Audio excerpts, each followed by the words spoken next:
পুরাতন জামা কাপড় আছে, রাখবেন। চাচা দাঁড়া। হ্যাঁ চাচা আপনার এই সাইকেল বিক্রি করবেন? কি বলো বাবা, আমি সাইকেল বিক্রি করবো কে? চাচা 4000 টাকা দেবো, দিয়ে দেন। দিয়ে দাও ভাঙড়ির টাকা 1000 টাকা হবে না। আর এখন কয় টাকার জামা কাপড় আছে? এর ভিতরে 500 টাকার পুরাতন জামা কাপড় আছে। এই জামা কাপড়ের জন্য 1000 টাকা দেবো, দেবেন? মোট মিলে 5000, ভালোই হবে নি। চাচা অত ভাবার দরকার নেই, এই নেন টাকা। এই তাড়াতাড়ি এগুলো নামা। হ্যাঁ দাও। চাচা আসি, আসসালামু আলাইকুম। ওয়ালাইকুম আসসালাম। এক মাসের ইনকাম হয়ে গেছে, গুনিয়ে দেখি 6 7। আরে 2000 টাকা বেশি দিয়েছে দেখছি। না যাই, টাকাটা ফেরত দিয়ে আসি। টাকা দেখলে আসলে মানুষের ইমান ঠিক থাকে না।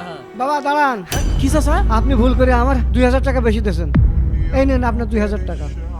না চাচা, আপনি এই 2000 টাকা রেখে দেন। না বাবা, তুমি যে 5000 টাকা দিয়েছো এই মেলা। চাচা আমি তো ভাবিছিলাম আপনি টাকাগুলো নিয়ে চলে যাবেন।